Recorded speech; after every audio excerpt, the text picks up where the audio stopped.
So as I was doing this video and now I'm compiling it, there was a particular thought that I hadn't tackled that I need to confront, and that's the logic behind sacrifice of Jesus.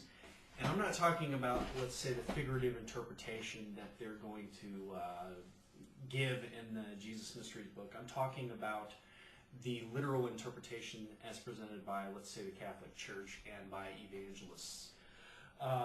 It's thought that this sacrifice is taking away the sins of the world. Now, I think that there are problems with using this as a religious or a social component to our lives, and that is that if we commit a bad deed or commit something that's immoral,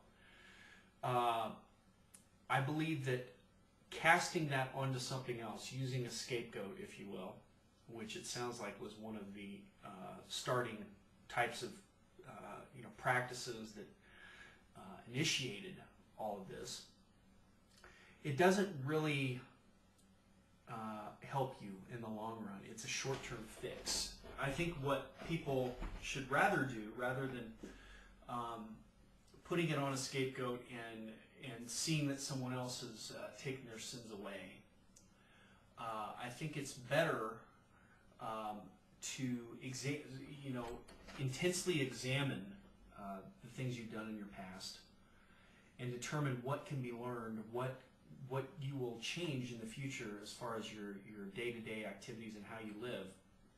And I think that's a far better way of dealing with things rather than banishing that guilt on something that really, in my opinion, doesn't necessarily exist. I think that ritualistic behavior has a psychological function and can help people psychologically, but I don't think that it's actually doing something true. At least I feel poorly if I were to delude myself into believing something that wasn't actually true in order to make myself feel better. The point I'm getting at is there's a better way. There's a better way than banishing our sins onto something else. And I think the problem is not so much, let me rephrase this.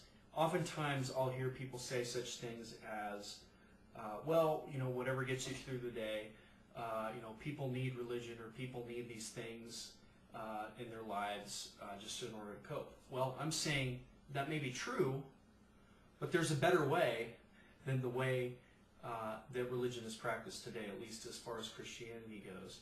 And that some of the practices, some of the beliefs, some of the theology is actually, it may not, I can't go so far as to say be destructive or terrible.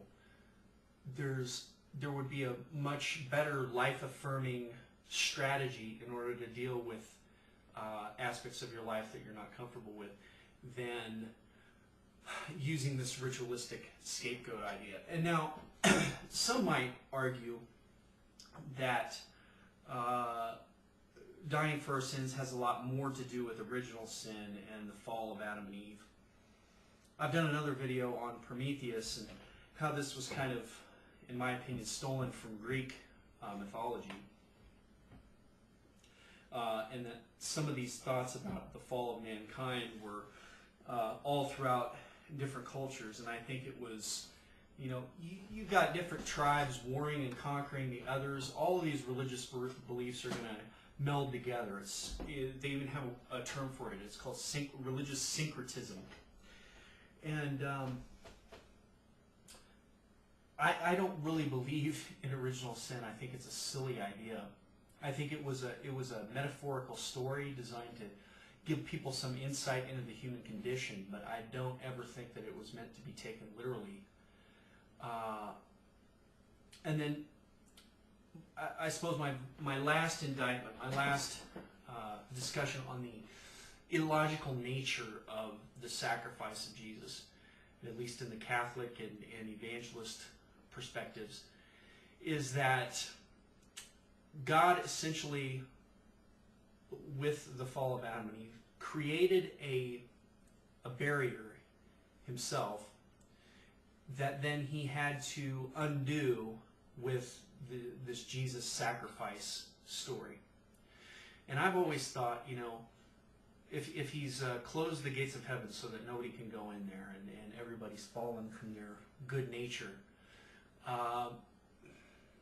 why not wave a magic wand or do something much less ridiculous than having a son and then sacrificing him on a cross with all this great suffering. There's a better way, and I don't think it's incredibly logical the way it was done, which leads me to the fact that there were all these other religious myths during those times, and they took that myth and put it in this Christian framework, and that's kind of how it came to be. So to me, it's much more logical to assume that it came from these different ideas, like the very primitive idea of a scapegoat that's sacrificed, and then it evolved into this with much more complicated theological ideas behind it.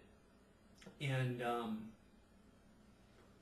I just think if there was a God, he could do a lot better. I mean, logically, to me, it reeks of a human created story rather than something created by a divine being.